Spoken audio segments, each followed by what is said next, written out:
وہ اس کے گھر میں صرف اور صرف ریام کو آنے جانے کی اجازت تھی۔ ہاں پھر ٹھیک ہے، مجھے تو فکر ہو گئی تھی، رخ دوبارہ بیڈ پر لیٹتے ہوئے بولی تھی، جب یارن نے سائڈ پر پڑا ہوا تکیا اٹھا کر شونو کی طرف پھینکا تھا، جس پر اگلے ہی لمحے وہ سوار ہو چکا تھا۔ یقیناً وہ بھی تھکا ہوا تھا۔ اسے آرام سے سوتے دیکھ کر یارن نے آہستہ سے ریام کے گال چومے تھے۔ وہ بھی گہری نیند اتر چکا تھا۔ اس کا ارادہ روح کے ساتھ تھوڑا وقت گزارنے کا تھا، لیکن اب اسے احساس ہو رہا تھا کہ روح میڈم اتنی ساری نیند لینے کے باوجود بھی اب دوبارہ نیند میں اترنے کا ارادہ رکھتی ہیں۔ وہ نرمی سے مسکراتے ہوئے ان پر کمل درست کر کے باہر نکل گیا تھا۔ کھانا تیار ہے، معصومہ کھانا ٹیبل پر لگا رہی تھی جب لیلا نے اونچی آواز میں کہا۔ اس نے کیا تو کچھ بھی نہیں تھا، لیکن کھانے کے لیے وہ بالکل تیار بیٹھی تھی۔ لیکن اس کے مطابق اس نے بہت کچھ کیا تھا اور وہ کچن میں یہی سب کچھ کر سکتی تھی۔ ویسے بھی وہ اپنے گھر میں بھی مشکل سے ہی کام کرتی تھی۔ ہیزر نے صرف اس کے لیے 3 کوک کا انتظام کر کے رکھا تھا جو اس کے گھر کا کھانا بنانے کے لیے آتے تھے، جبکہ لیلا صبح کا ناشتہ بھی مشکل سے ہی بناتی تھی۔ اسے کچن کے سارے کاموں سے الرجی تھی، بلکہ نفرت زیادہ پاورفل لفظ تھا۔ تم تو ایسے چیخ رہی ہو جیسے کھانا تم نے بنایا ہو، شارف نے ٹیبل پر اپنے لیے جگہ بناتے ہوئے ساتھ ہی ہیزر کی بھی کرسی رکھی تھی۔ اتنی زیادہ یاری اب ہیزر سے برداشت نہیں ہو رہی تھی۔ یہ الگ بات تھی کہ اس کی کسی بھی بات کا وہ ٹھیک سے جواب نہیں دے رہا تھا۔ وہ سب سے ہی ناراض تھا، بس درک ہی تھا جسے وہ تھوڑی بہت بات کر رہا تھا، ورنہ موڈ اس کا ناراضگی والا ہی تھا۔ جبکہ شارف ابھی سے منانا چاہتا تھا۔ لیلا اس کی ناراضگی کو کوئی خاص اہمیت نہیں دے رہی تھی۔ ہاں لیکن اسے اپنے کیے کا افسوس ضرور تھا، لیکن اب جو کچھ ہو چکا تھا نہ تو اسے ٹھیک کیا جا سکتا تھا اور نہ ہی وہ وقت واپس آ سکتا تھا، سو وہ زیادہ دیر افسوس کرنے کا ارادہ نہیں رکھتی تھی۔ جبکہ شارف کو تو یہی دکھ کھائے جا رہا تھا کہ اس نے ہیزر پہ یقین کیوں نہیں کیا۔ بچپن کا ساتھ تھا ان کا، اس نے ہیزر کو ہمیشہ یارم کے ساتھ وفادار پایا تھا۔ معافی مانگ لے، معاف کر دے گا۔ اس کے پاس بیٹھتے درک نے اس کے کان میں سرگوشی کی تھی۔ وہ کب سے اسے ہی نوٹ کر رہا تھا۔ شکل دیکھی ہے، کتنے ڈیزائن بنا چکا ہے منہ کے، کوئی چانس ہی نہیں ہے یہ ذلیل کرے گا۔ کوئی چانس ہی نہیں ہے یہ ذلیل کرے گا۔ وہ فوراً نفی میں سر ہلاتے ہوئے بولا تھا، تم لوگوں نے کم ذلیل نہیں کیا اسے، اب اس کا حق بنتا ہے، تھوڑا بہت اسے بھی کرنے دو۔ انداز سمجھانے والا تھا، لیکن ساتھ لہجے میں طنز کا عنصر بھی شامل تھا۔ تم کوئی اچھا مشورہ نہیں دے سکتے تو منہ بند کر لو نا۔ اسے درک کا انداز ہرگز پسند نہیں آیا تھا۔ اچھا ہی تو مشورہ دے رہا ہوں کہ معافی مانگ لو خود اپنی مرضی سے، صرف اس کے گھورنے پر بیٹھے رہو گے تو کچھ بھی نہیں ہو پائے گا، اور ویسے بھی تم میرے گھر میں بیٹھ کر مجھے کچھ بھی نہیں بول سکتے۔ میں اپنا منہ بند کر کے ہرگز نہیں بیٹھوں گا۔ مت بیٹھو، بس مجھ سے بات مت کرو، میرا دماغ پہلے ہی خراب ہے۔ پہلے ہی مطلب کب سے؟ جب سے پیدا ہوئے ہو تب سے؟ ویسے یہ بات بتانے والی تو ہرگز نہیں ہے، میں خود بہت اچھے طریقے سے جانتا ہوں کہ تمہارا دماغ ہمیشہ سے ہی خراب ہے، لیکن فکر مت کرو، ہیزر کا بھی دماغ بہت کمال کا ہے، سوری بولو معاف کر دے گا۔ وہ جیسے اسے ایڈوائس دے رہا تھا، اور اگر میں سوری نہ بولنا چاہوں تو؟ وہ اس کی طرف دیکھتے ہوئے سرگوشی نما آواز میں بولا۔ کب سے وہ سرگوشیاں ہی تو کر رہے تھے، جبکہ لیلا اور معصومہ ایک دوسرے کو دیکھتے ہوئے انہی کی جانب اشارہ کر رہی تھی۔ یہ تم لوگ کیا بسا رہے ہو، ہمیں بھی بتاؤ۔ آہر کے سلسلے میں بات چل رہی ہے۔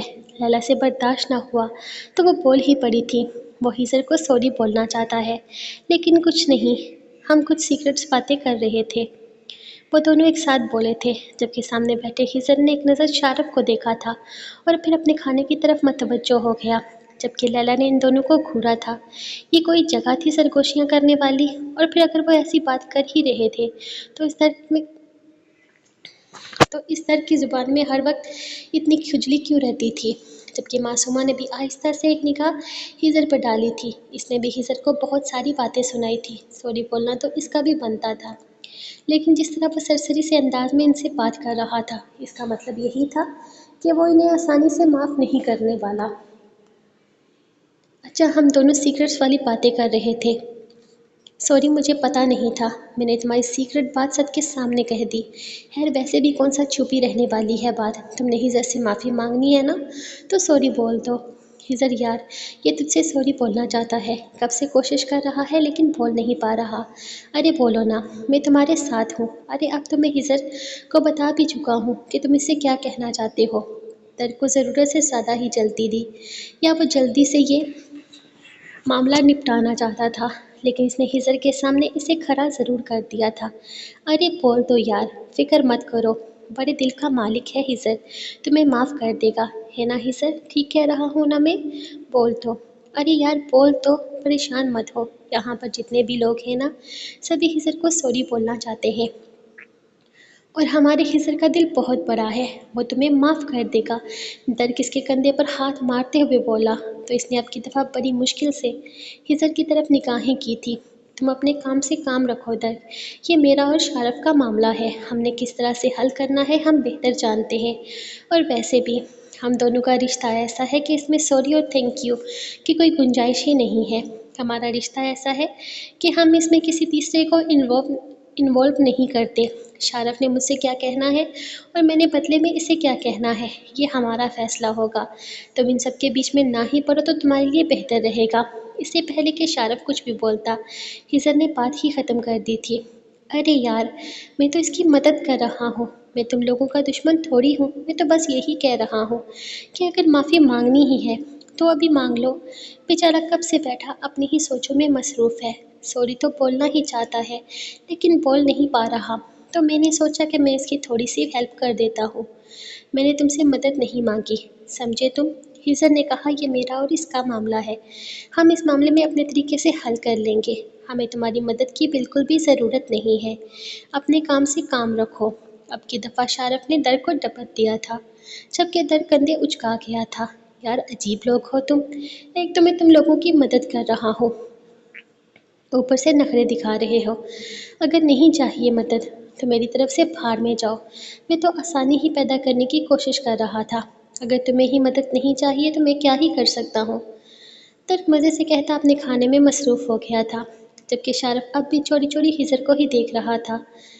کھانا کھا کے بلڈنگ کی چھت پر آ جانا، چائے ایک ساتھ پئیں گے، خضر آخری نوالہ لیتے ہوئے شارف سے بولا، تو شارف کے لبوں پر ہلکی سی مسکراہٹ آئی تھی۔ ہاں میں بھی کھا چکا ہوں، چائے واپس آ کر پی لیں گے، پہلے واک پر چلتے ہیں۔ شارف اپنا کھانا چھوڑ کر اٹھ کھڑا ہوا تھا، جبکہ خضر نے کندھے اچکائے اور باہر کی طرف قدم بڑھا دیے۔ تم نہیں جا رہے ان کے ساتھ؟ کھانا کھاتے ہوئے درک نے سارم سے سوال کیا تھا۔ میری معافی اتنی امپورٹنٹ نہیں ہے درک، میرا کام ہے ان پر شک کرنا، لیکن شارف اور خضر کا رشتہ یقین کا ہے، وہاں پر اگر یقین ڈگمگا جائے تو بہت کچھ خراب ہو سکتا ہے، بہتر ہے کہ وہ اپنا رشتہ بہتر بنا لے۔ مجھے یقین ہے وہ جب واپس آئیں گے تب ان دونوں میں سب کچھ ٹھیک ہو چکا ہوگا۔ اور تمہیں اتنا یقین کیوں ہے؟ اس نے سارم کی بات پر ہاں میں سر ہلاتے ہوئے سوال کیا تھا۔ کیونکہ ان دونوں کا رشتہ سوری تھینک یو کا محتاج نہیں ہے، سارم نے مسکرا کر کہتے ہوئے دوبارہ اپنے کھانے کی طرف متوجہ ہو گیا تھا۔ یہ شارف اور خضر کہاں رہ گئے؟ کب تک واپس آئیں گے؟ مجھے خضر سے ایک بہت ہی ضروری بات کرنی تھی۔ لیلا ہاتھ میں چائے کا کپ لیے وہیں صوفے پر بیٹھتے ہوئے بولی، تو درک نے بھی اس کے ساتھ ہی اپنی جگہ بنائی تھی۔ کیا بات کرنی ہے تم نے اس سے؟ کوئی پریشانی والی بات ہے کیا؟ اس کے انداز سے درک نے یہی سمجھا تھا کہ شاید کوئی بہت ہی ضروری بات کرنا چاہتی ہے وہ۔ ہمارے لیے نہیں، لیکن شاید خضر کے لیے پریشانی والی بات ہوگی، کیونکہ خضر تو واپس وہاں انہی لوگوں کے بیچ میں جانے والا ہے نا۔ جب ہم یہاں سعودیہ سے اس جزیرے پر جانے کے لیے نکلے تھے، ہمارے پیچھے 2 بلیک گاڑیاں آ رہی تھی، اور وہ دونوں گاڑیاں مسلسل ہمارا پیچھا کر رہی تھی۔ تھوڑے آگے جا کر مجھے لگا کہ اب دونوں گاڑیوں کے بجائے ایک ہی گاڑی ہمارے پیچھے آ رہی ہے۔ جہاں ہماری گاڑی خراب ہوئی تھی وہاں مجھے 2-3 دفعہ ایسا محسوس ہوا جیسے کوئی ہمیں دیکھ رہا ہے، اور ایک طرف مجھے ایک آدمی نظر آیا، اس کا باڈی ٹیکسچر بالکل راگھو جیسا تھا، لیکن میں اسے پہچان نہیں پائی۔ مجھے یقین ہے کہ یہ وہی تھا، یہاں تک کہ جب ہم یارم سے مل رہے تھے تب بھی مجھے 2-3 دفعہ محسوس ہوا کہ کوئی ہے جو مسلسل ہم پر نظر رکھے ہوئے ہے، ہمیں دیکھ رہا ہے، لیکن اس وقت سوائے یارم کے میں نہ تو کچھ سوچنا چاہتی تھی اور نہ ہی اس وقت میں اسے زیادہ کسی چیز پر دھیان دے پائی تھی۔ اور پھر بعد میں میرا یہ شک ختم ہو گیا، کیونکہ جب ہم وہاں واپس آ رہے تھے تب کسی گاڑی نے ہمارا پیچھا نہیں کیا۔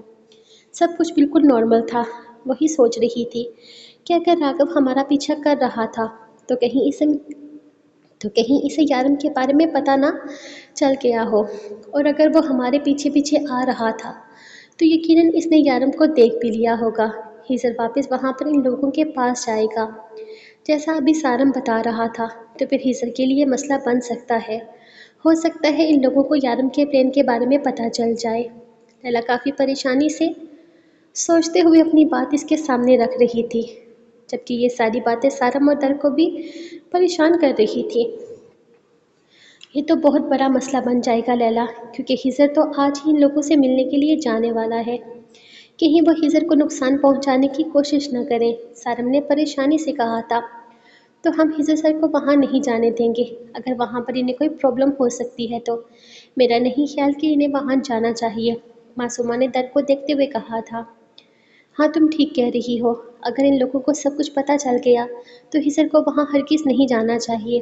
وہاں ہیزر کو بہت زیادہ مسئلہ ہو سکتا ہے، وہ لوگ ہیزر کو نقصان بھی پہنچا سکتے ہیں۔ ہمیں بالکل بھی رسک نہیں لینا چاہیے۔ نہیں، ہیزر کو وہاں جانا ہوگا، ہر قیمت پر جانا ہوگا، اور اگر اس راگھو کو سب کچھ پتہ چل بھی گیا ہے تو بھی ہمیں اس مسئلے کا کوئی نہ کوئی حل نکالنا ہوگا۔ ہمیں اس کنگ نامی آدمی تک پہنچنا ہے، لیکن اس سے پہلے ہمیں ہیزر کو خبردار کرنا ہوگا، اسے سمجھانا ہوگا، اسے پوری بات بتانی ہوگی۔ لیلا کافی پریشان لگ رہی تھی، جبکہ پریشان تو وہ سب ہی ہو گئے تھے، وہ عام لوگ نہ تھے۔ اگر وہ یارم کو مارنے کی پلاننگ کر سکتے تھے تو وہ کچھ بھی کر سکتے تھے۔ پتہ نہیں وہ دونوں کب واپس آئیں گے، کافی وقت ہو گیا ہے گئے ہوئے، ترک نے ایک نظر گھڑی کو دیکھ کر کہا تھا، جبکہ لیلا کندھے اچکا گئی تھی۔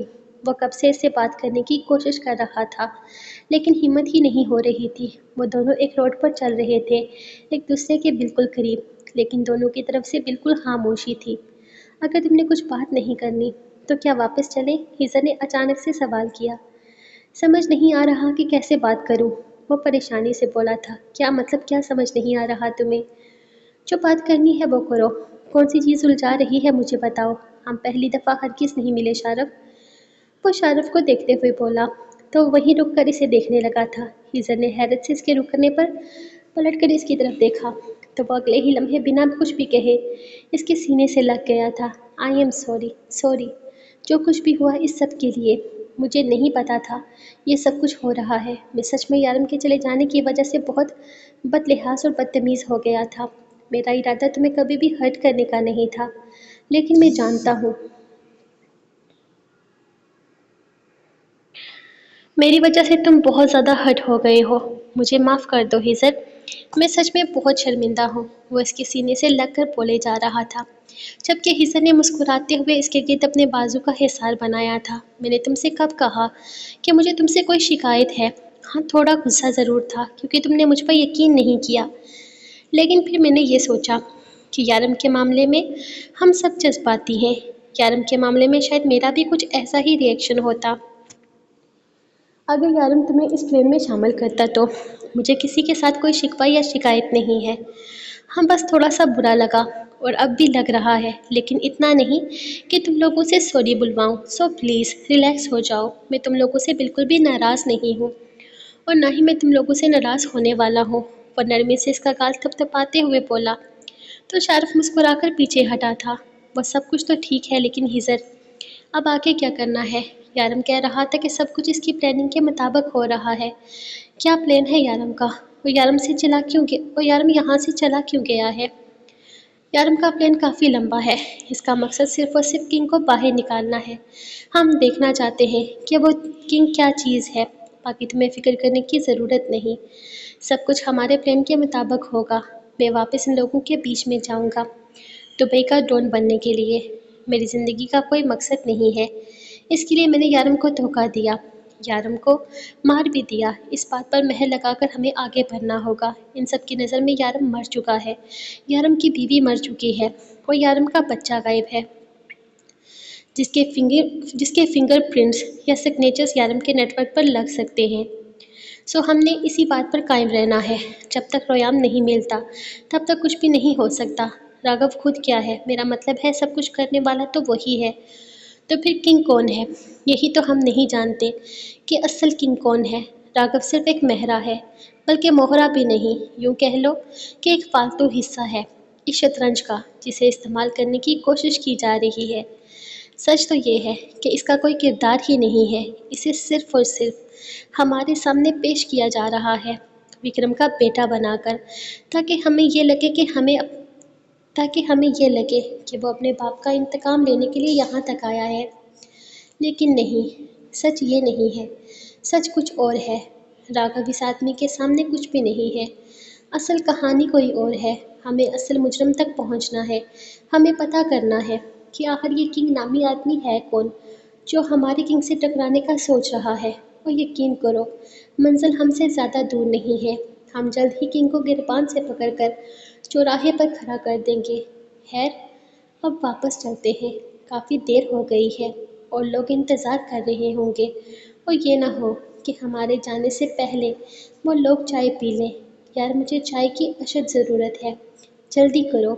وہ درد کا بچہ پری کو دوبارہ چائے بنانے کے لیے کبھی نہیں کہے گا، اور سچ کہوں تو پری کے ہاتھ کی چائے بہت ہی زیادہ مزے کی ہوتی ہے۔ روح کے علاوہ پری کے ہاتھ کی چائے کی کمال ہوتی ہے۔ ہاں تم بالکل ٹھیک کہہ رہے ہو، درد ہرگز پری کو ہمارے لیے کچن میں نہیں جانے دے گا۔ جلدی کرو، چلتے چلتے ہم کافی آگے نکل آئے ہیں۔ وہ واپسی کی راہ لیتے ہوئے بولا تو ہزر مسکراتے ہوئے اس کے ساتھ آنے لگا تھا۔ شکر ہے آپ لوگ آ گئے، میں کب سے آپ لوگوں کا انتظار کر رہی تھی۔ میں چائے بناتی ہوں۔ ان دونوں کے اندر داخل ہوتے دیکھ کر پری فوراً اٹھ کھڑی ہوئی تھی۔ صحیح ٹائم پر پہنچ گئے، ورنہ چائے سے محروم ہو جاتے۔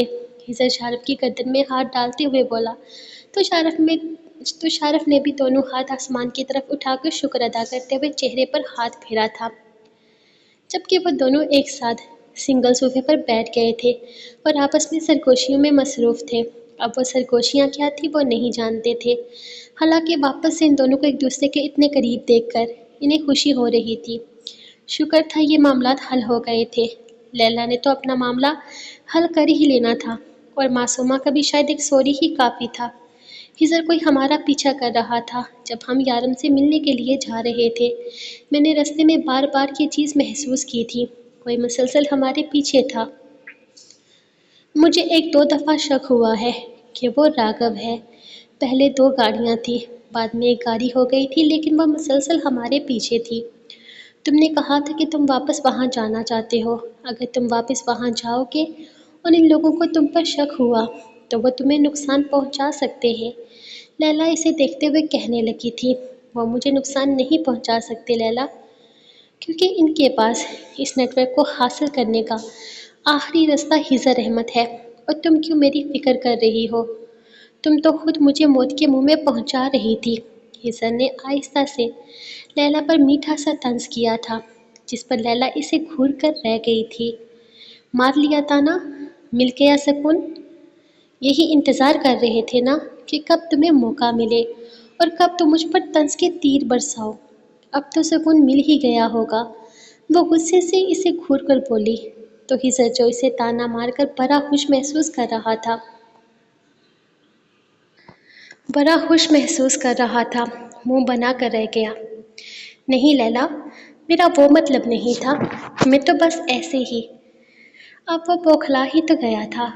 لیلا کو اٹھ کر کھڑے ہوتے دیکھ کر وہ تو ناراض ہو گئی تھی۔ اس کا ارادہ تو لیلا کو بس تنگ کرنے کا تھا۔ تمہارا مطلب کیا تھا کیا نہیں، بہت اچھے سے سمجھتی ہوں۔ جانتی ہوں موقع ڈھونڈ رہے تھے تم کہ کب تم مجھ پر طنز کرو۔ اب تمہیں موقع مل گیا ہے۔ تم تو بات بات پر مجھے تانے مارو گے، بات بات پر مجھے باتیں سناؤ گے۔ حالانکہ میں تم سے معافی بھی مانگ چکی ہوں، لیکن پھر بھی مرغی کی ایک ہی ٹانگ۔ لیلا یار، ہم دونوں میں مرغیاں کدھر سے آ گئی؟ اور میں تم پر طنز کے تیر ہرگز نہیں برسا رہا، میں تو بس ایسے ہی ہنسی ہنسی میں کہہ رہا تھا۔ اور یہ معافی والی بات تم نے یارم کے سامنے کی تو میں نے قبول کر لی، لیکن تم نے مجھ سے کوئی معافی مانگی نہیں ہے۔ ہزر نے جیسے اسے یاد کروایا تھا، جس پر لیلا کی تیوریاں مزید چڑھ گئی تھی۔ وہ اگلے ہی لمحے اٹھ کر کھڑی ہوئی اور طنزیہ انداز میں سلو کلیپنگ کرنے لگی۔ واہ ہیزر احمد واہ! یعنی کہ تم چاہتے ہو کہ میں تمہارے پیروں پر بیٹھ کر تم سے معافیاں مانگوں۔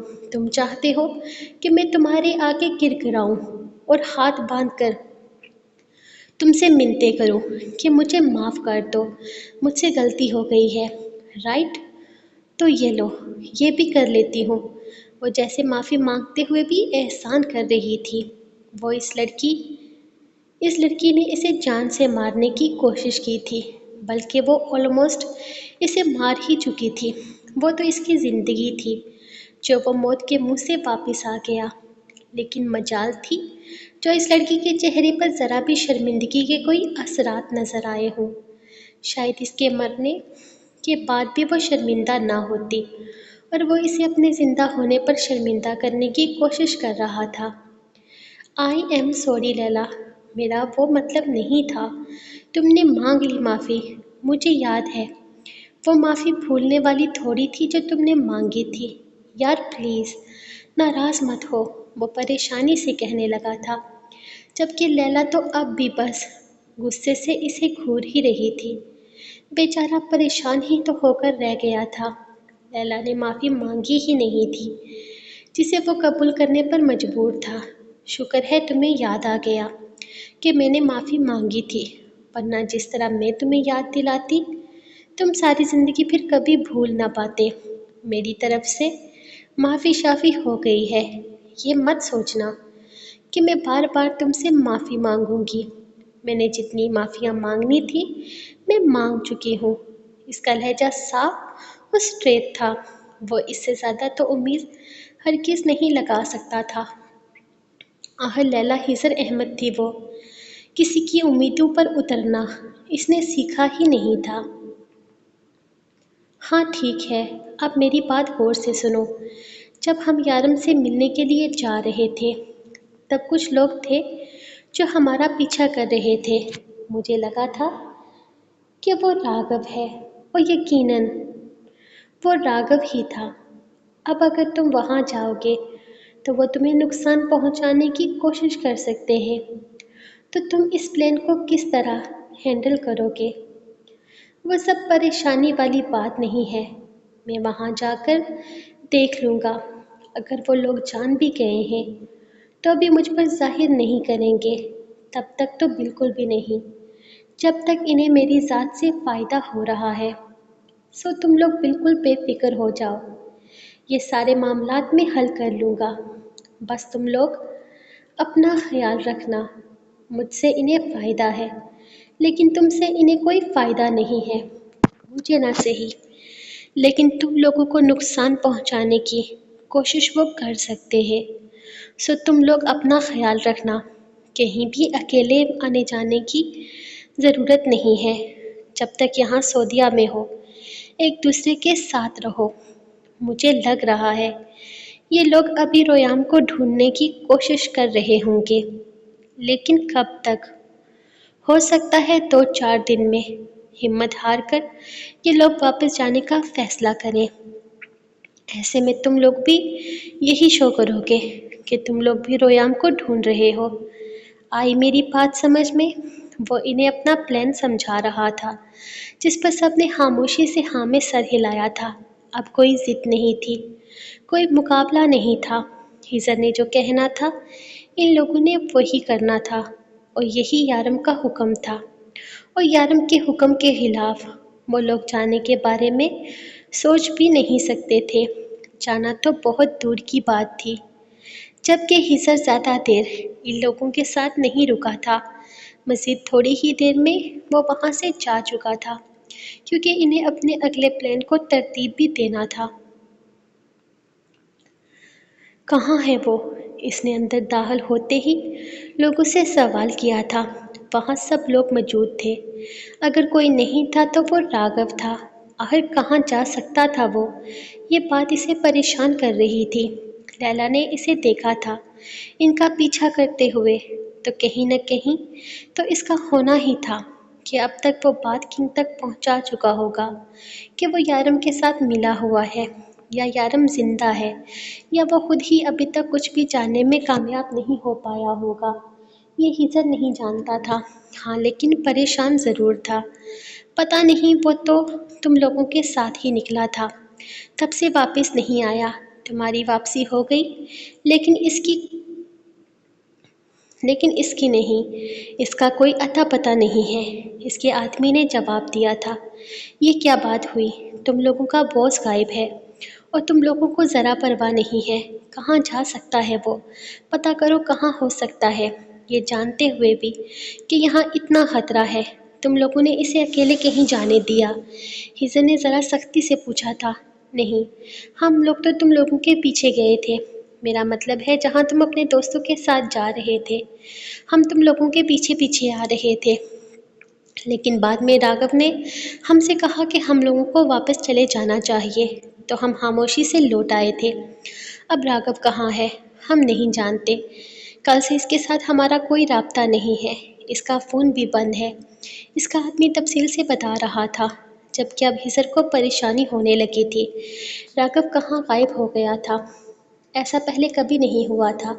لیلا نے اسے دیکھا تھا، جیسا لیلا کو شک تھا، اور یہ سچ تھا کہ لیلا کا شک کبھی غلط ثابت نہیں ہوا تھا، یعنی کہ یقیناً اس نے راگھو کو ہی اپنے پیچھے آتے ہوئے دیکھا تھا۔ اگر راگھو سب کچھ جان گیا تھا تو اس نے یہ بات کنگ تک پہنچائی ہوگی یا نہیں؟ پہنچا بھی دی ہوگی تو وہ خود کہاں غائب تھا؟ وہ لوگ اب بھی رویام کی تلاش جاری رکھے ہوئے تھے۔ ان لوگوں کی پوری توجہ اب رویام کی طرف چلی گئی تھی۔ فی الحال وہ صرف رویام کو ڈھونڈنے میں لگے ہوئے تھے۔ ہزر وہاں سے نکل گیا تھا۔ اسے سمجھ نہیں آ رہا تھا کہ راگھو غائب کہاں ہوا ہے۔ اگر اسے سب کچھ پتہ چل گیا تھا تو اسے واپس یہاں آنا چاہیے تھا، کنگ کو سب کچھ بتانا چاہیے تھا، لیکن وہ خود ہی کہیں غائب ہو گیا تھا۔ وہ تھوڑی دیر مزید وہاں رکا تھا، اس کے کرنے کا کوئی کام نہیں تھا۔ وہ دیکھتا رہا کس طرح وہ رویام کی تلاش جاری رکھے ہوئے ہے، پھر یقین کر کے کہ ان لوگوں کو ان پر بالکل بھی کوئی شک نہیں ہے، خاموشی سے وہاں سے نکل کر سیدھا در کے گھر جانے کا ارادہ رکھتا تھا۔ لیکن پھر سوچا کہ اسے در کے گھر بار بار نہیں جانا چاہیے، لوگ اس پر نظر رکھے ہوئے ہوں گے۔ اس کا بار بار ان کے گھر جانا ٹھیک نہیں تھا۔ وہ اپنی وجہ سے کسی کو مصیبت میں نہیں ڈال سکتا تھا۔ ان لوگوں کو پہلے ہی خطرہ تھا، وہ ہزر کو نقصان نہیں پہنچا سکتے تھے، لیکن ان لوگوں کے لیے بہت کچھ غلط کر سکتے تھے۔ وہ وہاں جانے کے بجائے اپنے فلیٹ کی طرف آ گیا تھا۔ روح کو گہری نیند میں سوتے پا کر یارم آہستہ سے اس کے قریب سے اٹھ کر باہر نکل گیا تھا۔ رفیل اور رسل ہر چیز کی تیاری بہت اچھے طریقے سے کر کے گئے تھے۔ ہر چیز پرفیکٹ تھی۔ یہاں پر جیسا گھر اسے چاہیے تھا، یہ بالکل ویسا ہی تھا۔ کمرے سے نکلتے ہوئے وہ سیدھا بیسمنٹ کی طرف آیا تھا، جہاں اس کا بہت ہی ضروری سامان تھا۔ اس نے اندر داخل ہوتے ہوئے بڑا صندوق کھولا تو اس کے لبوں پر پراسرار سی مسکراہٹ تھی۔ سامان کو دیکھ کر اسے سکون سا ملا تھا۔ ایک جھٹکے میں اس نے پورا باکس الٹ دیا تھا۔ ایک عجیب سی آواز پیدا ہوئی تھی۔ یارم نے اگلے ہی لمحے اپنا ہاتھ گھما کر اس آواز کو بند کیا، پھر یقین کر کے کہ اس کا سامان یہاں بالکل صحیح سلامت پہنچ چکا ہے، اس نے اپنا سامان کو حفاظت سے وہاں پر رکھا اور پھر خاموشی سے کمرے سے باہر نکل آیا۔ اس نے ایک دفعہ پورے گھر میں گھوم کر اپنے گھر کی سیکیورٹی چیک کی تھی۔ ویسے تو اسے قائزان پر پورا یقین تھا، اس نے یقیناً ہر چیز کا انتظام کر رکھا ہوگا، لیکن پھر بھی اپنی تسلی کے لیے وہ ایک بار ہر چیز کو چیک کرنا چاہتا تھا، اور ہر چیز کو چیک کرنے کے بعد اسے کچھ حد تک تسلی ہو گئی تھی۔ یہ گھر ہر طرف سے سیکیورڈ تھا۔ گھر کے اندر آنے اور باہر جانے کا بس ایک ہی راستہ تھا، جو بڑا سا لکڑی کا دروازہ تھا۔ اندر داخل ہوتے ہوئے یارم نے لکڑی کا گیٹ اندر سے بند کیا۔ سامنے گھر میں صرف 3 ہی کمرے تھے۔ اوپن کچن تھا، ایک کمرہ اس نے رویام کے حوالے کر دیا تھا، جبکہ دوسرا کمرہ یارم کا تھا۔ تیسرا کمرہ فی الحال بالکل خالی پڑا ہوا تھا، جبکہ بیسمنٹ کی طرف ایک بڑا سا کمرہ تھا، جہاں یارم نے اپنا ضروری سامان رکھا ہوا تھا۔ اس حادثے کے بعد روح بہت زیادہ ڈر گئی تھی، اور اس کا ڈرنا بے وجہ نہیں تھا۔ اگر اپنے ہی دوست یارم کو دھوکہ دے کر کچھ ایسا کرتے ہیں تو پھر یارم کی زندگی بہت مشکل ہو سکتی تھی، لیکن روح نہیں جانتی تھی کہ یہ سب کچھ یارم کے ایک پلان کا حصہ ہے۔ ان سب چیزوں نے روح کو بہت زیادہ ڈرا کر رکھ دیا تھا۔ اس کا خوف یارم کو بھی پریشان کر گیا تھا۔ اس نے روح کو وقتی طور پر بس یہی کہا تھا کہ وہ ان سب چیزوں سے باہر نکل رہا ہے۔ آنے والے 6 مہینے وہ اپنی زندگی صرف و صرف اس کے نام کر رہا ہے۔ یہ سن کر روح کو بھی کچھ سکون ملا تھا۔ اس نے یارم کو بولا تھا کہ آنے والے 6 مہینے یارم یہ سارے کام نہیں کرے گا، اور اب اسے لگ رہا تھا کہ اس نے غلط کر دیا تھا۔ اسے روح کو ایسی کوئی جھوٹی امید نہیں دلوانی چاہیے تھی۔ وقتی طور پر اس کے آنسو دیکھ کر اس نے کہہ دیا تھا کہ جیسا تم چاہو گی ویسا ہی ہوگا، لیکن اب اسے لگ رہا تھا کہ اس نے روح کے آنسو کے سامنے ہار کر اچھا نہیں کیا۔ لیکن اب وہ روح کو یہ نہیں کہہ سکتا تھا کہ وہ جذبات کے ہاتھوں مجبور ہو کر اس سے وعدہ کر بیٹھا۔ آج بھی وہ اس سے یہی کہہ کر ان لوگوں سے ملنے کے لیے گیا تھا کہ وہ صرف انہیں یہ بتا رہا ہے کہ وہ روح کے ساتھ 6 مہینوں کے لیے روپوش ہو رہا ہے۔ روح کو اس کی پلاننگ کے بارے میں کچھ بھی پتہ نہیں تھا، بس روح کو اس لیے یہ بتایا تھا کہ جو کچھ بھی ہو رہا ہے اس دن وہ سب کچھ ان کے کسی کام کا حصہ تھا۔ لیکن روح کے وہاں آ جانے کی وجہ سے نہ صرف ان کا کام ادھورا رہ گیا، بلکہ روح کو اتنی زیادہ چوٹ بھی لگ گئی، جبکہ یارم کو لگنے والی ساری گولیاں، ہر چیز اس کے بلٹ پروف جیکٹ کے اندر ہی دب گئی تھی۔ جبکہ روح جو اس بات پر یقین کر چکی تھی کہ ہیزر نے اسے دھوکہ دیا ہے، بعد میں بہت شرمندہ ہوئی تھی اور ہیزر سے معافی بھی مانگی۔ ہیزر نے کھلے دل سے اسے معاف کر دیا تھا، لیکن اب بھی وہ ہیزر کو سوری بولنا چاہتی تھی اس سے مل کر، لیکن شاید اس سے ملنا فی الحال آسان نہیں تھا کہ وہ دنیا کے ایک کونے پر تھے، جبکہ روح اور یارم دنیا کے دوسرے کونے پر آ چکے تھے۔ لیکن روح کا اصل تو وہی تھا، اسے لوٹ کر وہیں انہی لوگوں کے بیچ میں جانا تھا، سو اس سے زیادہ مسئلہ نہ تھا۔ اس کے ماموں نے اس کے شک کو زیادہ دل پر نہ لگایا تھا اور یہی اس کے لیے کافی تھا۔ وہ روز ہی تقریباً ہیزر سے فون پر بات کرتی تھی، لیکن باقی لوگوں سے کبھی بات نہ ہوئی۔ وہ تو جانتی تک نہیں تھی کہ ان کی جھوٹی قبریں بن چکی ہیں، ان کا نام و نشان دنیا سے مٹا دیا گیا ہے۔ اسے تو بس یہ پتا تھا کہ جب اسے ہوش آیا تب ہیزر اس کے پاس تھا اور یارم کے شور شرابے کی آواز آ رہی تھی۔ وہ ڈاکٹرز پر چلا رہا تھا، روح کی فکر میں پاگل ہو رہا تھا، اور اس کے بعد روح اتنی زیادہ ڈر گئی کہ حد نہیں۔ یہ تو خدا کی کرنی تھی کہ گلے کی کوئی نس کٹنے سے بچ گئی، ورنہ شاید وہ اپنی روح کو کھو چکا ہوتا۔ یارم تو پاگل ہو گیا تھا، اس کی دیوانگی ہسپتال میں موجود ہر انسان نے دیکھی تھی۔ ڈاکٹر نے اسے تسلی دلوائی تھی کہ روح ٹھیک ہے۔ روح کو وہیں ہسپتال میں رکھنے کے بعد وہ تقریباً 1 ماہ بعد اسے ایک فلیٹ میں لے کر آیا تھا، اور وہ فلیٹ بالکل در پر پلی کے فلیٹ کے سامنے تھا۔ وہ لوگ 1 مہینے تک وہیں پر رہے تھے اور 1 مہینے کے بعد ایک ساتھ وہ عمرہ ادا کرنے کے لیے گئے تھے، جب رویام ان دونوں سے پہلے ہی عمرے کی شہادت حاصل کر چکا تھا، جب درد پری کو اپنے ساتھ عمرے پر لے کر گیا تھا۔ یہاں وہ روح کے ساتھ پرسکون زندگی گزار رہا تھا، لیکن وہ جانتا تھا کہ دوسری طرف اس کے گینگ کی حالت خراب ہو رہی ہے۔ اس نے ہیزر کو سامنے پیش تو کر دیا تھا، لیکن وہ یہ بھول گیا تھا کہ ہیزر کو اس نے ڈون بنا کر آگے کر دیا ہے، لیکن باقی اسے ڈون ماننے کے لیے کوئی تیار ہوگا یا نہیں۔ ان لوگوں نے یارم کی موت کا بہت زیادہ صدمہ لے لیا تھا، جس پر یارم کو اچھا خاصا مسئلہ بھی بنا تھا۔ ان کا پلان ویسے بالکل بھی نہیں رہا تھا جیسا وہ چاہتے تھے۔ اسے لگا تھا اسے ان لوگوں کا ساتھ میں شامل کر دینا چاہیے، لیکن اب اسے احساس ہو رہا تھا کہ اس کی ٹیم اس مقام پر آ کر بہت سینٹی ہو چکی ہے۔ وہ ہر چیز برداشت کر سکتے تھے، لیکن یارم کی کمی کو برداشت کرنا شاید ان کے بس میں نہیں تھا۔ آج ان کی جذباتی حالت دیکھ کر وہ سمجھ گیا تھا کہ وہ ان لوگوں کے لیے بہت خاص ہے۔ سارے گھر کو اچھے سے چیک کرنے کے بعد وہ واپس کمرے میں آیا تو اب تک روح رویام کے سینے پر ہاتھ رکھے گہری نیند میں تھی۔ وہ آہستہ سے اس کے پاس آ کر لیٹا، اس کے ہاتھ پر اپنا ہاتھ رکھ چکا تھا۔ روح نے آہستہ سے اس کے ہاتھ کے لمس کو محسوس کرتے ہوئے اپنی آنکھیں کھولی تھی، پھر مسکراتے ہوئے آنکھیں دوبارہ بند کر گئی۔ یارم نرمی سے اس کے بالوں کو پیچھے کرتے ہوئے اس کے ماتھے کو چومتے وہ ان دونوں کے گرد اپنا حصار مضبوط کر گیا تھا۔ وہ روح کے معصوم چہرے کو دیکھتے یہی سوچ رہا تھا کہ اب آگے اس نے کیا کرنا ہے، روح کو اعتبار میں لے کر اس نے کس طرح سے اپنا کام کرنا ہے۔ ایک بات تو کلیئر تھی کہ روح نے آسانی سے اب اسے اس کا کام نہیں کرنے دینا تھا۔ ہاں، وہ روح یارم کاظمی تھی، وہ یارم کاظمی کو اپنی مرضی پر چلا سکتی تھی۔ اسے روح کو اعتبار میں لینا تھا۔ روح کو بتائے بغیر اگر وہ کچھ کرنے کی کوشش کرتا تو شاید یہ اس کے لیے آگے مسئلہ بنا سکتا تھا۔